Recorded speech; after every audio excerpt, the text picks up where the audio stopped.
Salut! Les poules, c'est vraiment un sujet très sympa et très facile à faire quand on est débutant à l'aquarelle.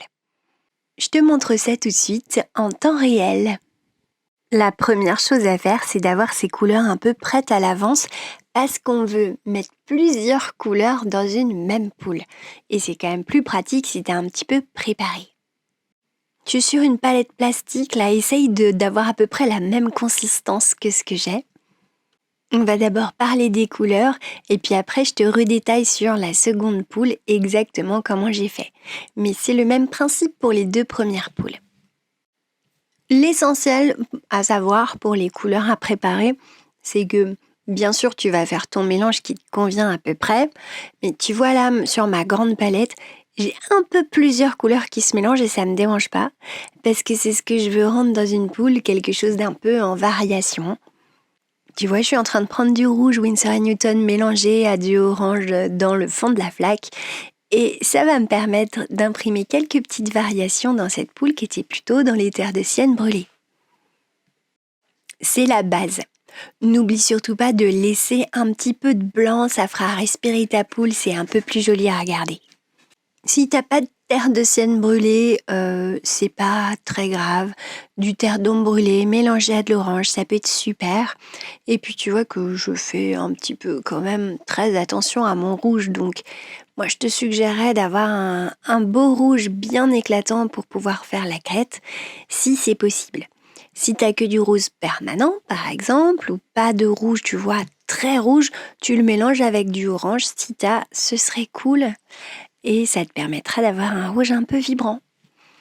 Donc voilà, du orange clair, du rouge foncé, un peu de terre de sienne. Tu mélanges et tu coupes le terre de sienne avec d'autres typologies de marron si t'as. Sinon, tu mets une pointe des autres couleurs primaires à l'intérieur pour faire varier soit vers le bleu, soit vers le rouge. Un tout petit peu, tu vois, vraiment en proportion ridiculement petite. Et t'as toutes les couleurs qu'il faut pour te faire une poule. Bon, maintenant que t'as vu cette histoire de couleurs et que toi de ton côté t'as pu te préparer tes couleurs, la deuxième poule, je zoome. Si tu fais sans dessiner, c'est encore plus spontané, c'est mieux. Je pars d'un espèce de ballon de foot et je laisse au milieu du blanc. Je dessine le cou. On va faire sa tête dans l'autre sens, comme ça t'auras les deux. Un petit rond, tout bête pour la tête. Pareil, t'y ajoutes des jambes. Un genre d'autre ballon de rugby mais en dessous, et pour la queue, un ballon de rugby en plus à côté du corps, et je relie les deux. Après la pointe de mon pinceau, ça me permet de faire la pointe des plumes, et j'ai la structure d'une poule. Fais-en plusieurs, hein. Tu vas peut-être pas réussir du premier coup, c'est hyper spontané notre histoire. Tu vois que là, je suis allée chercher du marron un peu plus pur, la terre de sienne, et je l'ai jeté dans mon mouillé. Bon, c'est hyper important là que tu sois un tout petit peu moins en eau pour que dans ton mouillé, ça fuse pas sur l'ensemble de la poule. Sinon, tu vois plus la couche la plus claire. Si là, je réussis à faire fuser ça tout doucement, c'est parce que j'ai placé quelque chose un petit peu moins en eau. Pareil pour le rouge, il faut pas faire une flaque. Si ça fuse pas du tout, c'est que ta première couche était trop sèche.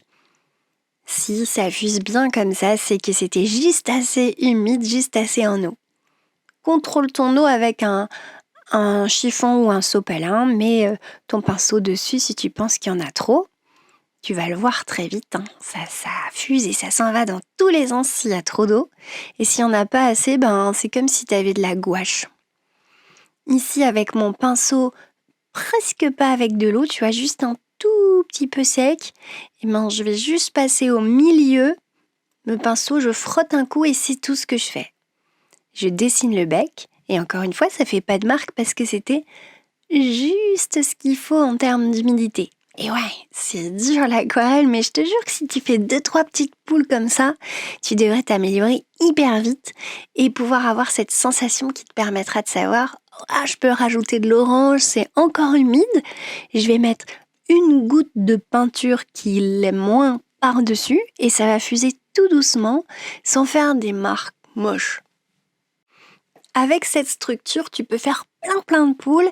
Si tu fais varier un peu où est-ce que tu mets ton orange, ton terne de sienne, etc., tu vas pouvoir avoir des poules un peu dans tous les sens, en tout cas à l'égyptienne, là sur le côté.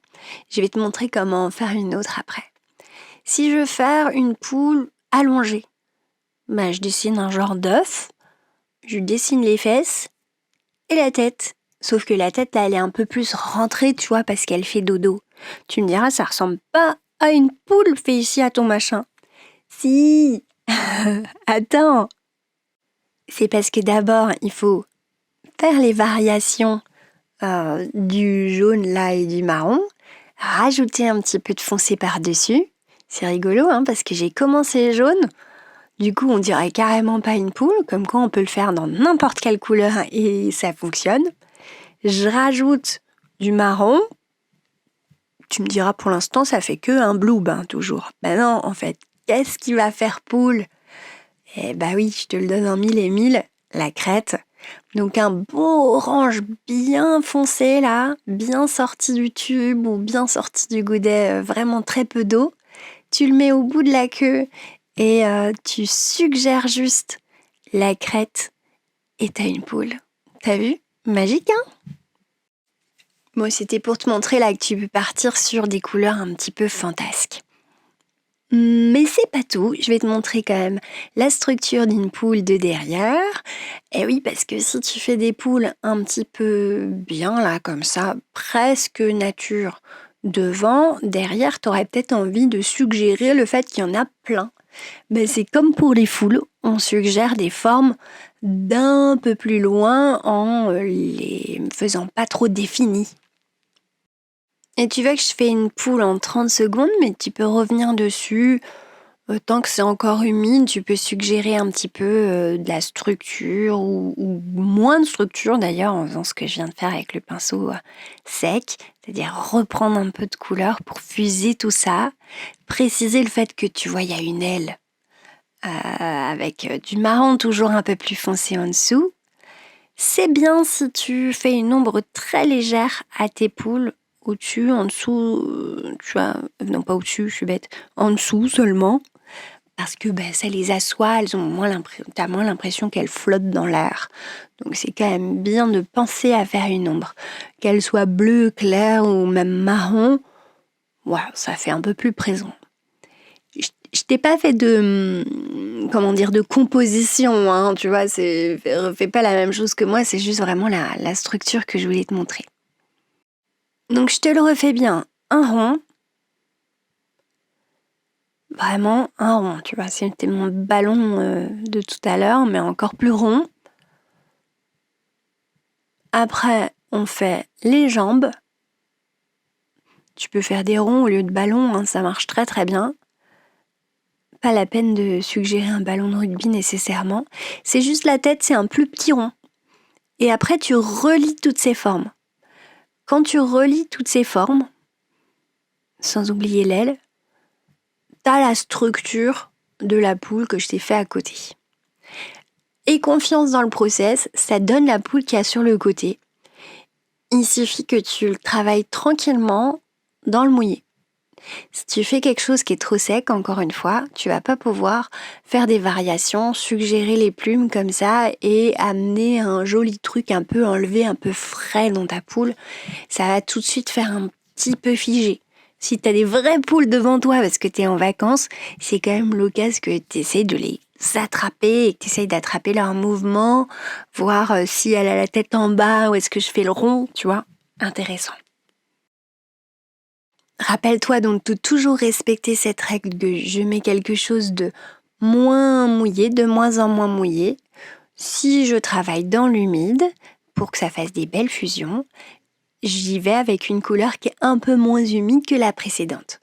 Comme ça permet que ça se mélange pas dans des grosses flaques. Mais bon, pas trop pâteux non plus, tu vois, on n'est pas sur de la crème fraîche. On veut que ça fuse un peu pour qu'il y ait cette texture de plume vaguement au moins. Ok, donc on passe à une poule vue de derrière. Je te la précise un petit peu. Voilà ses fesses. En gros, c'est comme la forme d'une flamme, tu vois, un rond avec une pointe au-dessus. Et puis, je vais suggérer le cou juste derrière. Et t'as le rond de la tête qui se situe au-dessus. La tête dépasse un peu du cou, ça peut être l'inverse. Ça dépend si la poule est en train de se tendre pour regarder quelque chose. Et c'est tout. Donc du coup, ça fait vraiment pas grand-chose, mais si t'as déjà dessiné d'autres poules à côté, ça a vraiment l'air d'une poule assez rapidement, hein, finalement. Surtout avec la crête, évidemment. Et bien sûr, on met pas trop d'eau dans la crête comme ça. Elle est beaucoup plus vive que le reste, ça permet de la faire ressortir et tout de suite on a cette impression de poule. Je t'ai mis un bonus un tout petit peu accéléré, mais ça me permettra de rendre la vidéo un peu plus intéressante et à la fois avoir quand même un petit truc en plus que j'aime bien faire, tu le sais, dans mes vidéos. Un coq.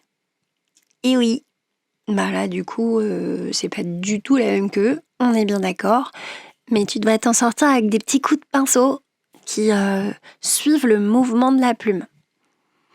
Et puis après, est-ce que tu mets comme moi plein de couleurs dans tous les sens, une seule couleur, du bleu à la queue? Franchement, ça dépend de toi, de ton inspiration. Ça doit être assez lâche notre histoire de poule quand même. On a dit spontané quoi, tu vois. Alors, ça y est, on a notre coq, il est fait dans le mouillé. J'espère que je t'ai pas frustré à le mettre en accéléré. C'était les poules, hein, le truc, le coq c'est le bonus. Et je vais finir parce que je considère que là, c'est des poules débutants plutôt réussies, spontanées justement, un peu fraîches dans l'exécution de l'aquarelle, dans le mouillé quoi. Et il y a peut-être un petit peu de contraste qui manque quand même.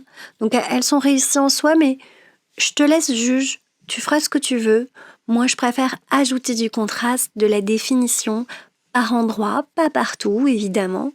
Je déteste gouacher quand je fais ça, c'est-à-dire vraiment pas utiliser assez d'eau, pas assez de transparence et de fusion. En revanche, tu peux te permettre, peut-être, sur la couche finale, d'aller accentuer certains endroits dans le sec. C'est un peu, du coup, notre seconde couche après le mouillé. Et dernière couche, en fait. J'ai rajouté un petit œil au stylo, mais c'est tout. Tu peux, si tu le souhaites, donc faire pareil, rajouter un petit œil au stylo, c'est vraiment rien du tout. Et puis si tu vois que tu as, disons, trop forcé, que c'est vraiment gouaché, tu vois, comme je fais sur cette poule-là, tu peux dégrader quand même. Ça peut être très joli, très franc, mais tu peux revenir rincer ton pinceau, le placer pas trop loin du bord pour pouvoir le dégrader. Comme d'habitude, il s'agit de s'amuser, il ne s'agit pas d'atteindre la perfection, surtout pas avec des petites poules comme ça pour débutants dans le mouillé. On veut être un peu plus à l'aise avec son pinceau, c'est tout. Et l'idée, c'est, tu vois, de dégrader un petit peu, peut-être d'en laisser des parties qui sont pas dégradées, parce que c'est joli quand il y a comme ça des espèces de taches bien définies, comme l'aile de la poule du milieu. Je trouve ça pas mal. Voilà. On peut toujours faire mieux, on peut toujours faire, mais en plus long, tu vois. Là, ça m'a pas pris beaucoup de temps et c'était quand même sympa. Je sais pas ce que t'en penses, mais écoute, je le verrai avec le nombre de likes et de commentaires. N'oublie pas, mon conseil préféré, sois décomplexé et content de ce que t'as fait. Parce que l'aquarelle, ça pardonne pas beaucoup les défauts, mais finalement, ça fait presque partie du truc. Donc, profites-en. C'est vraiment un médium pour toi si t'es trop perfectionniste, il faut que tu travailles là-dessus. Et c'est super, fais ce petit exercice. J'espère que ça va t'aider. Bisous les abonnés!